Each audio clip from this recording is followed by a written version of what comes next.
my son! Shh, child. We are here. Mama Nkem, please save my child. I don't want to lose my son.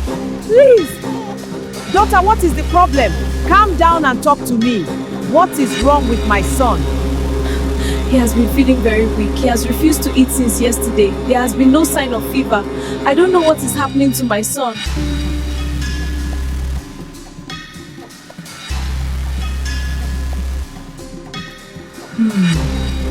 The spirits are calling him. There's nothing I can do. No, I cannot lose my son. Shh, child. We are here. I cannot lose my son. Eka, wake up. Wake up to your mother. Would you expose the woman who raised you if you discovered she was a witch? Or would you rather cover her shame and protect your household name? My people, today's story tells us about how not every helper means well, and why we must be careful of goodness we do not understand. But before we go back to how everything started, please subscribe, like, and leave a comment. Your support keeps me going. Also, tell me which mystic African tales by Buenyim you've watched and loved. Now, sit back and enjoy the story. In Anosike village, there was no door Mama Nkem could not enter. Her footsteps were welcome in every compound.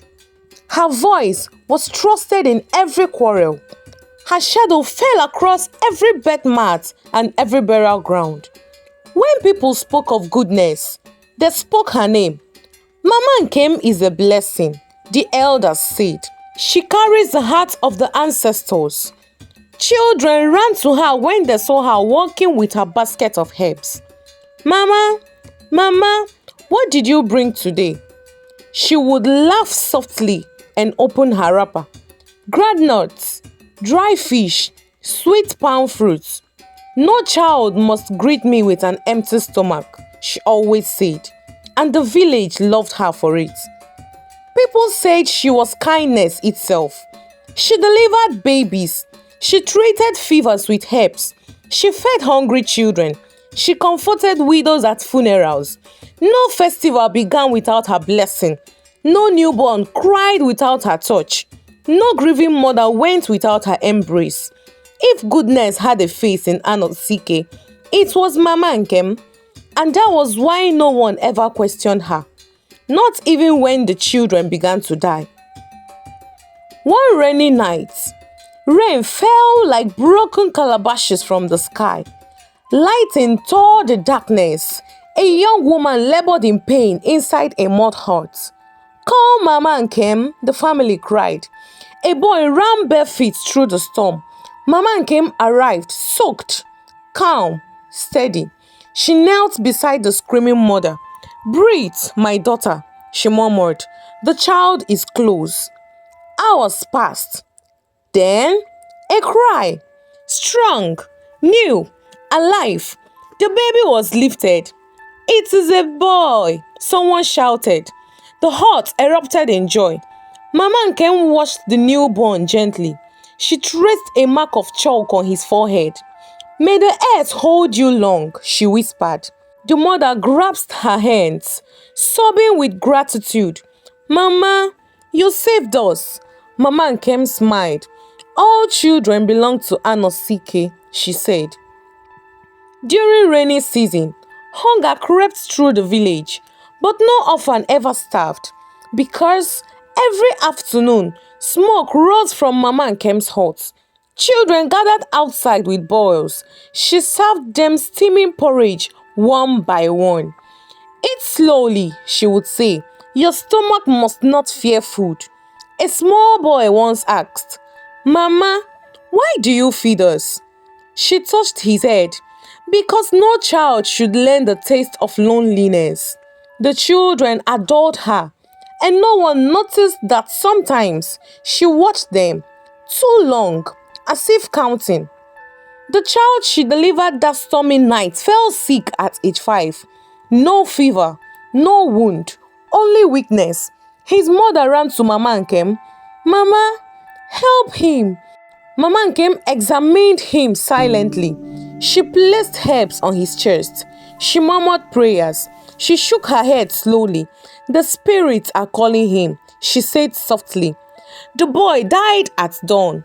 At the funeral, Mama Nkem held the mother tightly.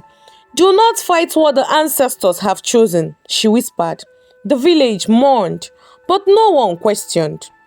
Time moved, seasons turned, and quietly, children kept dying. A girl near the river, twins from the western farms, a baby who never reached speech. Each time, Mama Nkem was first called. Mama Nkem was last to leave. Mama Nkem closed their eyes. Mama Nkem prepared their bodies. Mama Nkem comforted the parents. People began to say, only Mama Nkem understands death. And still, no one saw. When Amara was found as a baby near the forest edge, the village hesitated. Who will take her? People asked. Mama Nkem stepped forward immediately. I will, she said. She lifted the child gently. No child of Anosike will sleep without a mother. The villagers praised her. A heart like yours is rare. Mama Nkem smiled softly, but for a moment, only for a moment, her eyes studied the infant's face with strange intensity, as if measuring something unseen. Years passed. Amara followed Mama Nkem everywhere, to herb fields, to births, to funerals. Mama Nkem taught her plants. This one cools fever. This one stops bleeding. This one must never be touched at night. Amara listened with devotion. You will become the village healer one day, Mama Nkem said. Amara glowed with pride. You are my daughter, Mama Nkem added, and Amara believed it fully. Amara's closest friend was a girl named Sadi. One planting season, Sadi fell ill. Weakness again. No fever. Amara ran to Mama Nkem in panic. Mama, please help her. Mama Nkem went to Sadi's hut. She knelt beside the girl. She touched her forehead. Her eyes flickered strangely. Then she sighed. The spirits are calling her, she said. Amara froze. No, Mama, please. Mama Nkem stroked her head. Some children are borrowed, she whispered. They must be returned. Sadi died that night. Amara's heart cracked, and for the first time in her life, a thin thread of doubt appeared. After Sadi's burial, Amara returned home in silence. Mama Nkem sat by the fire. She looked at Amara for a long moment, then asked quietly, You loved her very much? Amara nodded, crying. Mama Nkem watched her tears closely, as if observing something. Then she pulled Amara into an embrace. I am still here, she murmured. Amara clung to her, never noticing the faint smile in the firelight. But children see what adults refuse. And in the night that followed Sadi's burial, Amara began to dream. She saw children standing in darkness, silent, watching her, their eyes empty, their faces pale. Sometimes they whispered, sometimes they pointed. Always, they were standing behind Mama Nkem. Amara would wake sweating. Mama, I saw strange children again, she once murmured at night. Mama Nkem stroked her hair. Dreams are shadows, my child, she said softly. They cannot harm you. But her eyes lingered too long in the darkness. One moonless night, the village slept under thick silence. Amara woke to a sound, whispering, low, rhythmic, like a prayer spoken backwards. She turned on her mat. Mama Nkem's sleeping place was empty. The hut door stood slightly open. Cold air crept inside. Amara's heart began to pound. She rose slowly and stepped outside. The night smelled of damp earth and ashes. The whispering drifted from behind the hut. Amara moved quietly toward it, and then she saw. Behind Mama Nkem's hut stood a place Amara had never been allowed to enter. A small enclosure of mud walls, covered in dried leaves.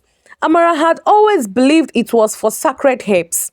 But tonight, the door was open. Inside, a deep oil flame flickered. Amara stepped closer and froze. Mama Nkem knelt on the ground.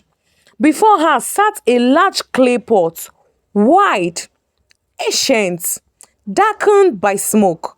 Mama Nkem held something in her hands. Beads, tiny beads.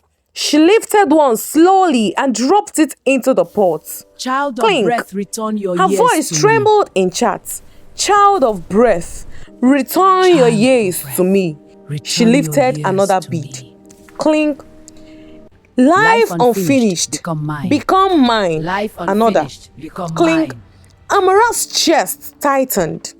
The beads were many, hundreds. And then she saw something that shattered her soul. Each bead carried a tiny name mark. Carved, burned, written, children's name. Amara's knee weakened. Faces flooded her memory. Children she had known, played with, buried, all dead, all mourned, all comforted by Mama Nkem, her mother, her protector, her love. Amara gasped. The sound slipped from her throat before she could stop it. Mama Nkem's chanting stopped. Slowly, she turned. Their eyes met. For a long moment, neither spoke. Mama Nkem's face did not show shock. It showed something worse, resignation. So, she said quietly, "You have seen." Amara's voice broke. "Mama, what? What is this?" Mama Nkem looked at the pot, then back at Amara. "The years I was denied," she said softly. "I take them back." Amara shook her head violently. "No, no, these are children. Our children." Mama Nkem's eyes hardened. "Life is never given freely." "Amara," she rose slowly. "Do you know how old I am?" Amara said nothing. "Longer than any elder in Anosike has lived." Mama Nkem continued. "Longer than my bones should carry breath." Her voice dropped. "I was dying once." Amara's heart thudded. "I begged the spirits to let me stay." Mama Nkem said, and they answered. Silence pressed heavy. Amara whispered, "At the price of children?" Mama Nkem's gaze did not flinch. "Yes." Amara staggered backward. You comforted their mothers. You buried them. You held them. I gave them peace." Mama Nkem snapped. "A swift passing, no pain." Amara cried out. "They trusted you." Mama Nkem's voice rose. "And I kept this village alive." She spread her arms. "Who delivers their babies? Who heals their wounds? Who feeds their orphans? Who protects them from sickness?" Her voice broke into fury. "I am the pillar of Anosike." She stepped closer. "And pillars must stand." Mama Nkem's expression softened suddenly. "Amara," she murmured. She touched Amara's cheek. "You understand sacrifice." Amara flinched. Mama Nkem whispered, "You were meant to see tonight." Amara's blood froze. "What?"